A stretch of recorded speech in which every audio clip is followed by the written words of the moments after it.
আমার একজন বোন আছে যার হাজবেন্ড তার থেকে দূরে অবস্থান করেন। মাঝে মাঝে তিনি যখন উত্তেজিত থাকেন তখন ঘনিষ্ঠভাবে বোনকে ভিডিও কলে আসতে বলেন। এবারে শরীয়তের বিধান কি? কাপড়ে মজি লাগলে কি কাপড় নাপাক হয়ে যায়? কাপড়ে মজি লাগলে করণীয় কি? একাকী নামাজ পড়ার সময় কেরাত পড়ার বিধান কি? ঠোঁট না নেড়ে কেরাত পড়লে কি সালাত আদায় হবে? কর্মব্যস্ততার কারণে অনেক সময় ওয়াক্ত মতো নামাজ পড়া সম্ভব হয় না, কিন্তু প্রতিদিনই পরে কাজা আদায় করে নিয়ে ঠিক গুনাহ হবে? পিরিয়ড চলাকালীন সময় ঘর থেকে বের হওয়ার সময় আয়াতুল কুরসি পাঠ করা যাবে কিনা? মৃত্যুর পর মৃত ব্যক্তির পাশে বসে কোরআন তেলাওয়াত করা বিধান কি? জুমার খুতবা ছুটে গেলে শুধু জুমার নামাজ পড়লে কি জুমা আদায় হবে? আমার হাজবেন্ড প্রচুর ধূমপান করে, অনেক চেষ্টা করে তাকে ধূমপান করা থেকে ফেরাতে পারছি না। এখন আমার করণীয় কি? ইসলামের ধূমপান সম্পর্কে কি বলে? প্রিয় দর্শক, আর বিলম্ব না করে আসুন আমরা প্রশ্ন উত্তরের আলোকিত ভ্রমণে প্রবেশ করি। এমনি জাহিদুল ইসলাম আপনি লিখেছেন, হায়েজ অবস্থা মৃত ব্যক্তিকে গোসল দেওয়া যাবে কিনা? উত্তর হলো দেওয়া যাবে, দেওয়া যাবে না ব্যাপারটা এরকম নয়, তবে অন্য লোক থাকলে সন্দেহাতীতভাবে তারা দিবেন। মৃত ব্যক্তিকে যদি হায়েজ অবস্থা থেকে গোসল দেন, গোসল হয়ে যাবে। এরপরে এমডি আলামিন লিখেছেন, জুমার খুতবা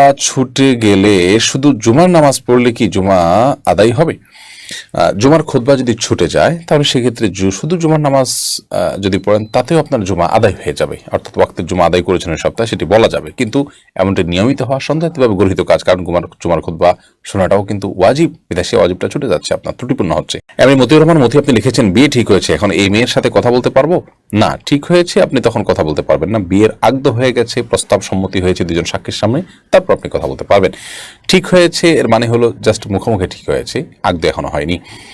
আর এরকম অবস্থাতে একান্ত প্রয়োজনে কোনো বিষয়ে একজন আরেকজনকে কোনো গুরুত্বপূর্ণ বিষয় জানতে চাইছেন, কিংবা হয়তো কারোর জন্য কেউ কিছু কেনাকাটা করবেন, মাপ জানতে চাচ্ছেন, এগুলো যদি হয় তাহলে টেক্সট মেসেজের মাধ্যমে ফেতনামুক্তভাবে করতে পারেন। কিন্তু এখনো যেহেতু আগদ হয়নি, অতএব আপনার স্বামী স্ত্রী নন, বিদায় স্বামী স্ত্রী সুলভ আলাপ সালাপ, খোশ গল্প, প্রয়োজন ছাড়া আলাপচারিতা, কথাবার্তা, সেগুলো কিন্তু বলা জায়েজ হবে না। আকলিম আক্তার লিখেছেন, নামাজ কখন পড়া উত্তম? ওয়াক্ত শুরু হলে নাকি আজানের পর? ওয়াক্ত শুরু হলে দ্রুততার সাথে নামাজ পড়া উত্তম, তবে জোহর নামাজ খুব বেশি গরম হলে একটু দেরিতে পড়াটা উত্তম।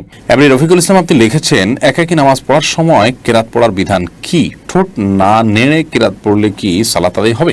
না, সালাত আদায় হবে না, আপনাকে ঠোঁট নাড়তে হবে। ঠোঁট যদি আপনি না নাড়েন তাহলে সেক্ষেত্রে সালাত আদায়ের জন্য যে কেরাত পাঠের আবশ্যকীয়তা সেটা আদায় হবে না। মনে মনে পড়লেন, সেটাকে তেলাওয়াত বলা হবে না, কেরাত আপনাকে পড়তে হবে। নবী করিম সাল্লাল্লাহু আলাইহি ওয়াসাল্লাম বলেছেন, লা সালাতা লিমান লাম ইয়াকরা বিফাতিহাতিল কিতাব, যে ব্যক্তি সূরা ফাতিহা পাঠ করেনি তার সালাত হবে না।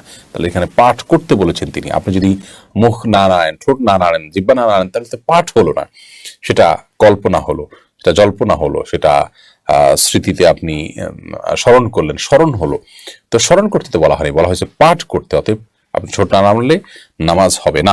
এসবি শান্তা ইসলাম লিখেছেন, আমার হাজবেন্ড প্রচুর ধূমপান করে, অনেক চেষ্টা করে তাকে ধূমপান করা থেকে ফেরাতে পারছি না। এখন আমার করণীয় কি? ইসলামের ধূমপান সম্পর্কে কি বলে? ইসলামে ধূমপান করা অবশ্যই নিষিদ্ধ কাজ। আল্লাহ বলেছেন, রাতুল কবিদিকুম তাহলুকা, যাদেরকে তোমরা মানে ধ্বংসের দিকে ঠেলে দিও না, যেটি ক্ষতিকর হবে আপনার জন্য। আপনি জানেন আপনাকে আস্তে আস্তে মৃত্যুর দিকে নিয়ে যাবে, নানা রকম রোগ বালাইয়ের মধ্যে ফেলবে, এবং সেটা বাহ্যিক কোনো উপকারিতা নেই, অপকারিতাই বেশি। তো সেক্ষেত্রে সেটি নিষিদ্ধ, নাজায়েজ, গুনাহের কথা। বিধায় আপনার স্বামীকে আপনি বোঝানোর চেষ্টা করবেন, আল্লাহর ভয় দেখাবেন, এবং অন্যদেরকে দিয়ে বোঝাবেন, তার জন্য আল্লাহর কাছে দোয়া করবেন, বিভিন্ন উদ্যোগ আপনি গ্রহণ করবেন। আসমা আক্তার জাকি আপনি লিখেছেন, নামাজ সঠিকভাবে পড়ার চেষ্টা করি, তাও মনে হয় যেন ভুল হচ্ছে, এর জন্য সিজদায়ে সাহু দেই, এই অবস্থায় আসলে করণীয় কি? আপনি যদি সঠিকভাবে পড়ে থাকেন, এরপরে মনে হচ্ছে ভুল হচ্ছে, মনে হচ্ছে ভিত্তিতে সিজদা সাহু আপনি দিবেন না। পার্টিকুলার কোনো ভুল যদি হয়, একেবারে জানলেন নির্দিষ্ট করে যে আমার এই ভুলটা হয়েছে, তার ভিত্তিতে আপনি সিজদা সাহু দিবেন। অনেকে এরকম ধোঁয়াশাপূর্ণ জাস্ট ওই মনে হয়েছে কোনো ভুল হতেও পারে হলে এরকম ওয়াসওয়াসা, নিজের ভেতরে যে এক ধরনের সংশয় কাজ করে, এটা এক ধরনের রোগ বলতে পারি, সেই রোগের কারণে তিনি সিজদা সাহু দিচ্ছেন, এটা মোটেও উচিত নয়। ঠিক একইভাবে হজে বা উমরায় গেলে অনেকে অযথাই দম দেন, যে কোনো ভুল আমার হয়ে থাকতে পারে তো একটা দম দিয়ে দিলাম। না, এরকম কোনো দমের নির্দেশনা শরীয়ত আমাদেরকে দেয়নি, বরং আমরা দম দেব যখন আমাদের কোনো ভুল ধরা পড়বে নির্দিষ্টভাবে, সেটি জাস্ট সন্দেহ দূরের জন্য থোক কোনো দম দিয়ে দেওয়া, নিজের সংশয় দূরের জন্য, অথচ কোনো ভুল হয়েছে কিনা সেটা আমি নিজেও জানি না এবং পরিষ্কার না, স্পষ্ট না, তাহলে সেক্ষেত্রে এটি শরীয়তের কোনো নির্দেশনা নয়। এরপর মেহেদি ডিআইআর আপনি লিখেছেন, মৃত্যুর পর মৃত ব্যক্তির পাশে বসে কোরআন তেলাওয়াত করার বিধান কি? মৃত ব্যক্তির পাশে কোরআন তেলাওয়াত করার বিশেষ কোনো প্রয়োজনীয়তা নেই। কোরআন তেলাওয়াত যিনি করবেন, জোরে জোরে যখন তেলাওয়াত করি তখন আমরা জীবিত মানুষকে শোনাবো, মৃত ব্যক্তিকে তার শোনাতে পারবো না।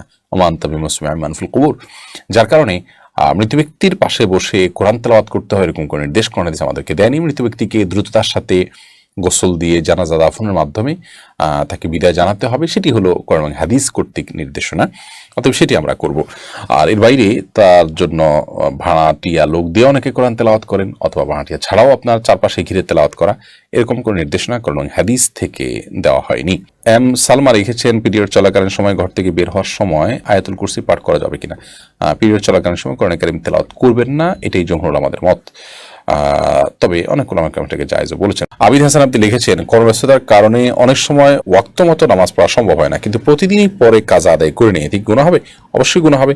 নিয়মিত আপনি যদি এটা করেন তাহলে সেটা এক ধরনের অপরাধ, আপনি সালাতকে সমত আদায় করছেন। আল্লাহ বলেছেন, ইন্না সালাতা কানাত আলাল মুমিনিনা কিতাবাম মাওকুতা, নিশ্চয়ই সালাত ইমানদারদের জন্য নির্দিষ্ট সময়ে পড়াটা এটা আল্লাহ তাআলার পক্ষ থেকে অবধারিত ফরজ করা হয়েছে। বিধায় সেই ফরজটাকে অবলীলা প্রতিদিন আপনি লঙ্ঘন করে যাবেন তথাকথিত ব্যস্ততায়, এই ব্যস্ততা আপনার জন্য জায়েজ নয়। আপনার ঈমান ধ্বংস হয়ে, তাকওয়া ধ্বংস হয়ে, আখিরাত এবং জান্নাত ধ্বংস হয়ে যদি দুনিয়ার অনেক কিছু অর্জন হয়, সেই অর্জনটা আপনার কাছে তুচ্ছ, সেটা আপনি গ্রহণ করার কথা নয়।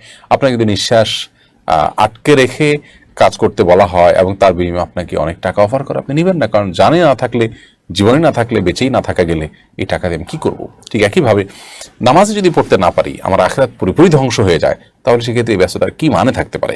আপনি আপনার পেশা, আপনার অবস্থান পরিবর্তন করে হলো ওয়াক্ত মতো সালাত আদায় করতে হবে। মাঝে মধ্যে এরকমটি হতে পারে, সেই ভিন্ন কথা। জাহিরুল ইসলাম আপনি লিখেছেন, কাপড়ে মজি লাগলে কি কাপড় নাপাক হয়ে যায়? কাপড়ে মজি লাগলে করণীয় কি? কাপড়ে মজি লাগলে অবশ্যই নাপাক হবে, যে জায়গা লাগবে সেটি।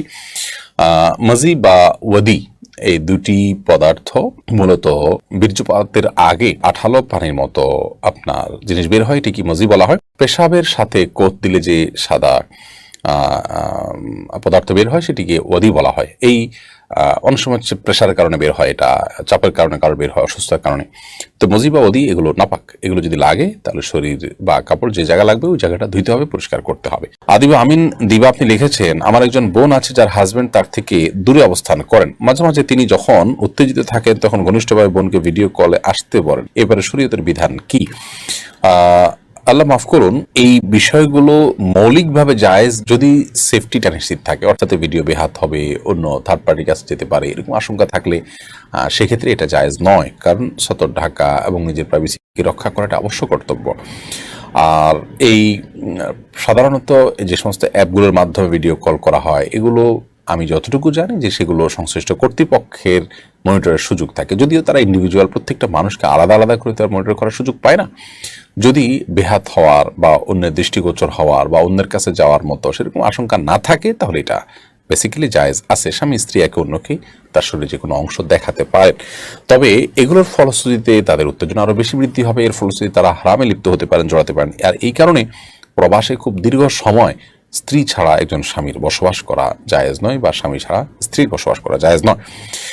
এই জন্যই তো প্রবাসে যথাসম্ভব এইভাবে দীর্ঘকাল অবস্থান করার যে একটা টেন্ডেন্সি বা একটা প্রবণতা আমাদের অনেকের মধ্যে আছে, সেখান থেকে আমাদের বেরিয়ে আসে।